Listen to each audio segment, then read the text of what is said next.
الحمدللہ رب العالمین والصلاة والسلام علی سید الانبیاء والمرسلین وعلی آلہ واصحابہ اجمعین۔ معزز و محترم سامعین و ناظرین، السلام علیکم ورحمۃ اللہ وبرکاتہ۔ خلاصہ تراویح کے چھٹے سیشن کے ساتھ آپ کی خدمت میں حاضر ہوں۔ آج ہم 7ویں پارے کا دوسرا ربع اور اس کے بعد اگلا پورا پارا یعنی 8ویں پارے کے نصف تک اس سیشن میں سیکھنے کی، سمجھنے کی اور قرآن مجید کے اہم مضامین کو یاد رکھنے کی کوشش کریں۔ اس ربع کا آغاز اللہ تبارک و تعالیٰ کی وحدانیت اور اس کی قدرت کے اظہار کے ساتھ ہے۔ حضرت عیسیٰ علیہ السلام، حضرت مریم کا ذکر خیر ہے، اور انہیں اللہ تبارک و تعالیٰ نے جو حکم ارشاد فرمایا، اللہ تعالیٰ کے احکام کو بیان کرنے کا، اللہ تبارک و تعالیٰ کی وحدانیت کے پیغام کو لوگوں تک پہنچانے کا، اور لوگوں کو اس واحد و یکتا مالک کے حضور سجدہ ریز ہونے کا، یہ گویا کہ لوگوں کو ایک حوالے سے پیغام دیا جا رہا ہے کہ اللہ تبارک و تعالیٰ نے جتنے بھی برگزیدہ انبیاء کرام کو بھیجا، ان کا مقصد صرف یہی تھا کہ وہ لوگوں کو راہ ہدایت دکھائیں، اس مالک کا رستہ دکھائیں۔ یہاں حضرت عیسیٰ علیہ السلام کے حوالے سے ذکر ہو رہا ہے کہ اللہ تعالیٰ قیامت کے دن حضرت عیسیٰ سے سوال کرے گا کہ عیسیٰ، کیا آپ لوگوں کو یہ کہتے رہے کہ لوگ اللہ کو چھوڑ کر آپ کو اور آپ کی والدہ کو اپنا مقتدا مانے اور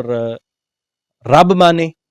یا اللہ کا شریک ٹھہرائیں؟ حضرت عیسیٰ علیہ السلام نے یقیناً ایسا کوئی پیغام نہیں دیا، اور حضرت عیسیٰ علیہ السلام اور آپ کی والدہ ماجدہ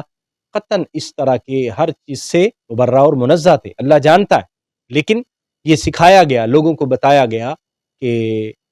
یہ اتنا اہم مسئلہ ہوگا کہ اللہ تبارک و تعالیٰ اپنے پیغمبر سے بھی پوچھے گا کہ کیا آپ نے اس پیغام پہنچانے میں کوئی کوتاہی کی، یا لوگوں نے اگر آپ کو اللہ کا بیٹا بنایا یا بعض نے خدا سمجھا اور آپ کو اللہ کا شریک ٹھہرایا، تو کیا اس میں آپ نے بھی کچھ اپنی رائے شامل کی؟ تو یقیناً حضرت عیسیٰ علیہ السلام نے اپنی کوئی رائے شامل نہیں کی۔ اللہ تبارک و تعالیٰ کا ایک انداز ہے ہمیں سمجھانے کا جو بتایا گیا۔ سورہ انعام کے اندر جانوروں کا ذکر ہے، اس وجہ سے اس سورت کو سورہ انعام کا نام دیا گیا۔ اس کا آغاز بھی اور کثیر آیات مبارکہ ہمیں اللہ تبارک و تعالیٰ کے حضور اپنی نیازمندیاں پیش کرنے کی تلقین کرتی ہیں، اور ہمیں بتاتی ہیں کہ وہی اللہ ہے جس نے آسمان و زمین کو تخلیق کیا، وہی خدا ہے جو سورج و چاند اور ستاروں کو بنانے والا ہے، جو روشنی کو اور تاریکی کو تخلیق کرنے والا ہے، وہی خدا ہے جس نے چرند پرند نباتات و جمادات بنائے، جس نے حیوانات بنائے، اور کائنات کا ذرہ ذرہ اس کی تخلیق ہے۔ سو جو خالق کائنات ہے اور خالق مطلق ہے، ہمیں اس کے حضور اپنی بندگی پیش کرنی چاہیے، اور اسی کو ہی اپنا رب سمجھنا چاہیے، اور اسی کو ہی اپنا خالق ماننا چاہیے۔ زمین میں سیر کرنے کی تلقین کی گئی، قل سیروا فی الارض ثم انظروا، زمین میں دیکھو، غور و فکر کرو کہ وہ لوگ جن کو پہلے بھی ڈرایا گیا تھا، جن کے پاس پہلے نبی آئے تھے، انبیاء کرام نے ان کو تربیت کی، ان کی تعلیم کے لیے کوشش کرتے رہے، لیکن انہوں نے انبیاء کرام کے احکام کو قبول نہیں کیا، ان کو کیا نقصان ہوا؟ آج وہ قصہ پارینہ بن گئے، آج وہ قصہ ماضی بن گئے، اور اتنے بڑے بڑے محلات چھوڑ کے چلے گئے، اور آج ان کے کھنڈرات ہمیں بتاتے ہیں کہ کبھی کبھی وہ بھی کچھ ہوا کرتے تھے، لیکن اب کچھ بھی نہیں۔ بڑے بڑے بادشاہ آئے، نمرود و فرعون اور قارون اور دیگر ایسے لوگ آئے کہ جنہوں نے اس دنیا پر حکومت کی ہے، لیکن یہاں پر حضرت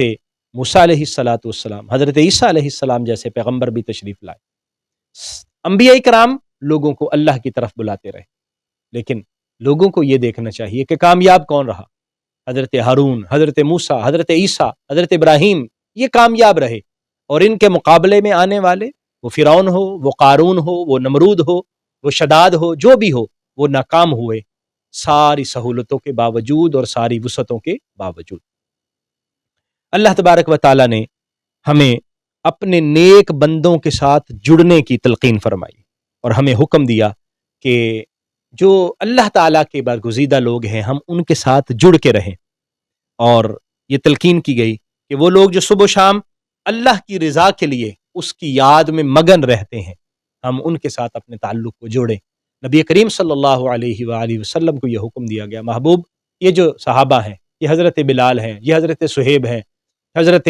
عمار بن یاسر ہیں، اور اس طرح کے جو ظاہری طور پر غریب ہیں لیکن وہ دل کے بڑے امیر اور شہنشاہ ہیں، کیونکہ وہ اللہ وحدہ لا شریک کے مخلص بندے ہیں اور اللہ پر ایمان لانے والے ہیں۔ نبی کریم صلی اللہ علیہ وآلہ وسلم اکثر عاجزی اور انکساری کے اظہار کے ساتھ ہر چیز کو اللہ کے سپرد کرتے، علم کو اللہ کے سپرد، طاقت کو اللہ کے سپرد، تمام اختیارات کو اللہ کے سپرد۔ یہی وجہ ہے قرآن مجید میں کئی جگہوں پر نبی کریم صلی اللہ علیہ وسلم کا ذکر خیر اس اعتبار سے ملتا ہے کہ محبوب آپ بتا دیں میں خود سے کچھ نہیں جانتا، میں کسی خزانے کا مالک نہیں ہوں، میں غیب نہیں جانتا ہوں، اور میں یہ بھی نہیں کہتا ہوں کہ میں فرشتہ ہوں، میں تو اللہ کی وحی کی اتباع کرتا ہوں۔ یہ حضور کی عاجزی کا ایک پیغام تھا کہ نبی کریم صلی اللہ علیہ وآلہ وسلم کا جو بھی اختیار ہے، اور اللہ نے نبی کریم صلی اللہ علیہ وسلم کو جو بھی طاقت عطا فرمائی ہے وہ اللہ کی ہے، اور اللہ اپنے پیارے حبیب صلی اللہ علیہ وسلم کا نگران اور نگہبان بھی ہے۔ حضور صلی اللہ علیہ وسلم اپنی عاجزی اور انکساری سے یہ کہتے ہیں کسی کو حق نہیں پہنچتا کہ وہ حضور علیہ الصلاۃ والسلام کی طرف نسبت کرتے ہوئے یہ باتیں کرے کہ وہ کسی چیز کے مالک نہیں تھے، یا یہ کہے کہ ان کو کوئی علم نہیں تھا، یا یہ کہے کہ وہ تو ایک تنکا بھی توڑ نہیں سکتے تھے، نعوذ باللہ من ذالک۔ وہ حضور کی عاجزی تھی۔ دوسری طرف دیکھیں تو اللہ تعالیٰ نے حضور کو کیا کمالات عطا فرمائے ہیں۔ وہ انگلی کا اشارہ کریں تو چاند دو ٹکڑے ہو جاتا ہے، وہ انگلی کے اشارے سے سورج کو واپس بلا سکتے ہیں، وہ حکم دیں تو درخت اپنی جڑیں توڑتا ہوا حضور کے قدموں میں حاضر ہو جاتا ہے۔ ان کو تو پرندے بھی جانتے ہیں، ان کو تو درخت بھی جانتے ہیں، اور ان کو تو نباتات و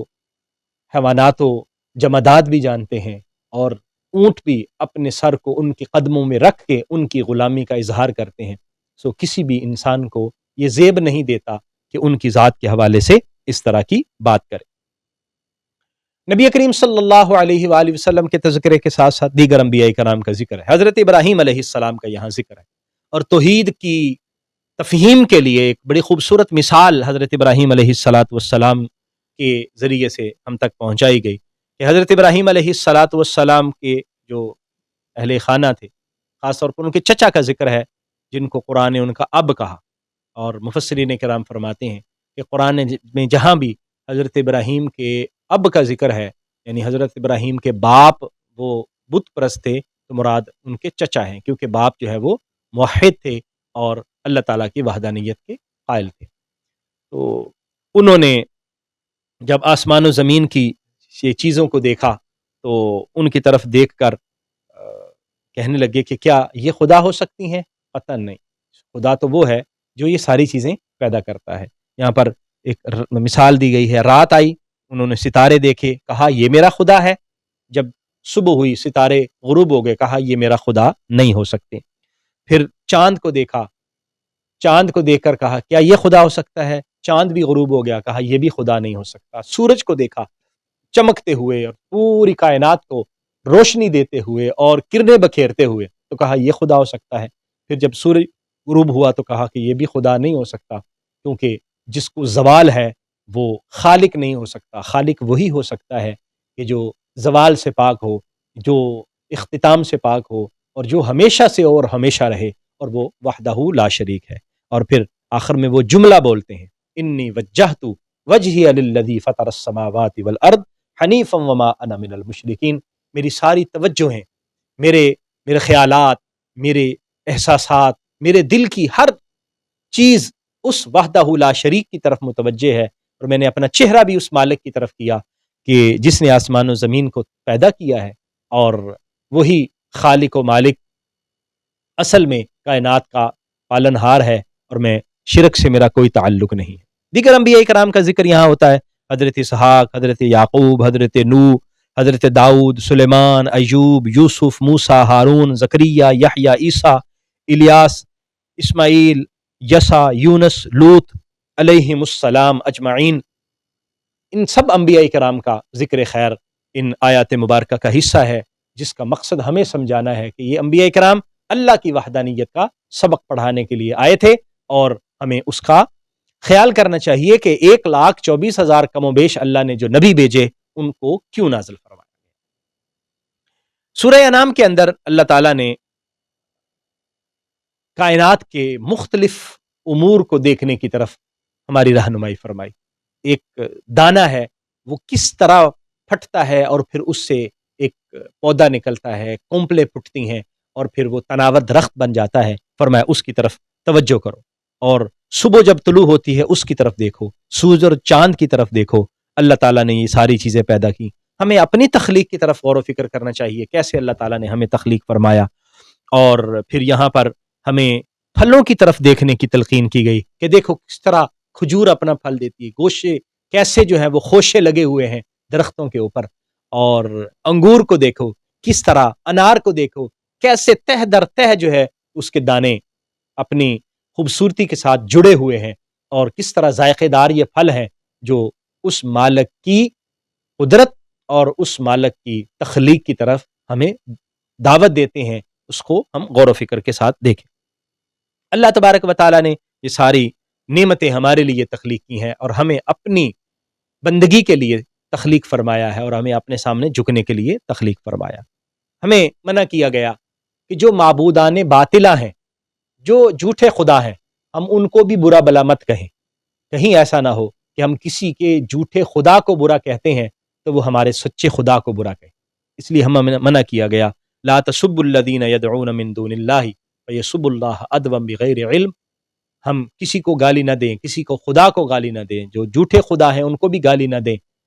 کہ کہیں ایسا نہ ہو کہ وہ ہمارے سچے خدا کے بارے میں غلط کہے اور اللہ تعالیٰ کی توہین کی طرف آ جائے۔ اللہ تبارک و تعالیٰ کرم فرماتا ہے اور سینوں کو کشادہ فرماتا ہے، اور اسلام کی تفہیم کی توفیق عطا فرماتا ہے۔ ہمیں اس پر اللہ کا شکر گزار ہونا چاہیے کہ اللہ تعالیٰ نے ہمیں قرآن کو سننے کی، سمجھنے کی اور اسے یاد رکھنے کی توفیق عطا فرمائی ہے، اور دعا کریں کہ اللہ تعالیٰ ہمیں اس پر عمل کی بھی توفیق عطا فرمائے۔ یہ قطعاً اس کی توفیق سے اور اس کے کرم سے اور اس کی مہربانی سے ہے اگر کسی کو نصیب ہو جائے۔ زمین و آسمان، جن اور انسان، یہ اللہ تبارک و تعالیٰ نے پیدا فرمائے، اور فرمایا گیا اے جن و انسان، تمہارے پاس جو رسول بھیجے ہیں وہ تمہیں یہ بتانے کے لیے کہ تم وحدہ لا شریک کی اتباع کرو۔ یہاں جانوروں کا اللہ تعالیٰ نے ذکر کیا، اور سورہ انعام کا نام بھی اسی وجہ سے انعام ہے۔ اللہ تعالیٰ نے فرمایا یہ جانور ہم نے انسان کی ضرورت کے لیے اور اپنی قدرت کے اظہار کے لیے تخلیق فرمائے ہیں۔ یہ جانور قطعاً نہ خدا ہو سکتے ہیں، اور نہ ہی ان کو اپنی مرضی سے کوئی چیز کو حلال یا حرام کیا جا سکتا ہے۔ یہ بھی اللہ تبارک و تعالیٰ کے احکام میں سے ہے اور اللہ تعالیٰ کی قدرت میں سے ہے۔ اللہ نے اپنے نبیوں کو فرمایا، نبی کریم صلی اللہ علیہ وآلہ وسلم نے ہمیں ارشاد فرمایا یہ حلال ہے، یہ حرام ہے۔ یہ شارع کا اختیار ہے کہ وہ کسی چیز کو حلال قرار دیں اور کسی چیز کو حرام قرار دیں۔ یہاں پھر اللہ تعالیٰ نے ذکر فرمایا باغات کا، کھجوروں کے باغات کا، کھیتیوں کا، زیتون کا ذکر کیا گیا، انگوروں کا، انار کا یہاں پر ذکر کیا گیا۔ ایک دوسرے کے ساتھ ملتے جلتے پھل بھی ہیں، علیحدہ علیحدہ بھی پھل بھی ہیں، لیکن ہمیں کہا گیا کہ ان پھلوں کو کھائیں بھی، اس رزق کو، اللہ کے رزق کو کھائیں بھی، اور اس کے ساتھ ساتھ اللہ کے راستے میں خرچ بھی کریں۔ اور ہمیں یہاں عشر نکالنے کی بھی تلقین اور ترغیب دی گئی ہے۔ وَآتُوا حَقَّهُ يَوْمَ حَصَادِهِ، جو اللہ تعالیٰ نے پیداوار عطا فرمائی، اس پیداوار میں سے عشر اللہ کے راستے میں خرچ کرنے کے بھی ہمیں تلقین کی گئی، اور ہمیں یہ حکم دیا گیا کہ ہم اپنی مرضی سے کسی چیز کو حرام اور حلال نہ کریں۔ یہ اختیار اللہ کے پاس ہے، اور اللہ کے انبیاء کرام اس کو بیان فرماتے ہیں۔ کچھ چیزیں معاشرتی اعتبار سے اور معاشرتی برائیوں کے اعتبار سے یہاں سمجھنے والی ہیں، اور ہمیں اس کو یاد رکھنا چاہیے۔ اللہ تبارک و تعالیٰ نے سب سے پہلے ہمیں فرمایا شرک نہیں کریں گے، والدین کے ساتھ حسن سلوک کا حکم دیا گیا، اور اولاد کو قتل کرنے سے منع کیا گیا، تنگ دستی کے خوف سے اولاد کو قتل کرنے سے منع کیا گیا، اور برائی کے قریب بھی جانے سے، فحاشی کے اور بے حیائی کے قریب بھی جانے سے ہمیں منع کیا گیا، اور کسی بھی جان کو قتل کرنے کی حرمت کو اور ممانت کو یہاں پر بیان کیا گیا۔ مال، یتیم کا مال خاص طور پر فرمایا گیا کہ اس کے قریب بھی نہ جاؤ اور اس کو قطعاً استعمال نہ کرو۔ ناپ اور تول کو پورا کرنے کی تلقین فرمائی گئی ہے، اور سچ بولنے کی اور درست بات کرنے کی ہمیں یہاں پر نصیحت فرمائی گئی۔ فرمایا یہ میرا سیدھا رستہ ہے،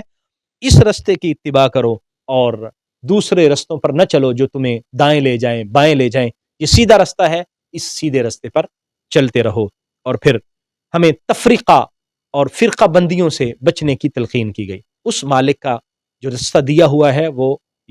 واحد رستہ ہے، اور وہی رستہ ہے جو نبی کریم صلی اللہ علیہ وسلم نے ہمیں ارشاد فرمایا، جس پر حضور کی اہل بیت، حضور کے صحابہ جس پر گامزن رہے۔ اس لیے ہمیں اس رستے کو فالو کرنا چاہیے کہ جس میں اللہ کی وحدانیت کا بھی اعلان ہو، حضور کی رسالت کا بھی ادب و احترام ہو، جس میں اہل بیت کی محبت کا بھی ذکر ہو، اور جس میں صحابہ اکرام کی عقیدت کا ذکر ہو، اور اولیاء اکرام کے ساتھ تعلق کی بات بھی ہو۔ یہی وہ رستہ ہے جو سیدھا رستہ ہے، جس کو اہل السنہ والجماعہ کہا جاتا ہے۔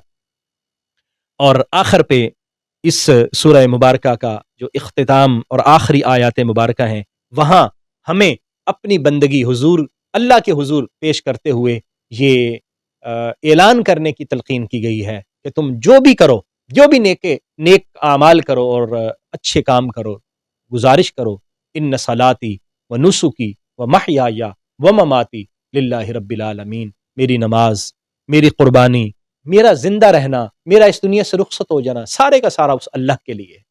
اور یہ احساس اگر ہمارے دل میں پیدا ہو جائے اور ہم یہ محسوس کریں کہ جو کچھ بھی ہے، میں نماز پڑھتا ہوں اس کے لیے، صدقہ و خیرات کرتا ہوں تو اس کے لیے، حج و زکوٰۃ ہوں تو اس کے لیے، جو بھی میری عبادات ہیں اس مالک کے حضور ہیں، اور میں زندہ رہوں گا تو اس کے لیے، اور اس دنیا سے رخصت ہو جاؤں گا اس کے لیے۔ یہ پیغام ہے خوبصورت زندگی گزارنے کا، اور یہ اعلان ہے انسان کو اللہ تبارک و تعالیٰ کی بندگی میں زندہ رکھنے کا۔ اللہ تبارک و تعالیٰ ہمیں عمل کی توفیق عطا فرمائے، آمین۔ ملتے ہیں اگلی آیات مبارکہ کے خلاصہ کے ساتھ۔ السلام علیکم ورحمۃ اللہ وبرکاتہ۔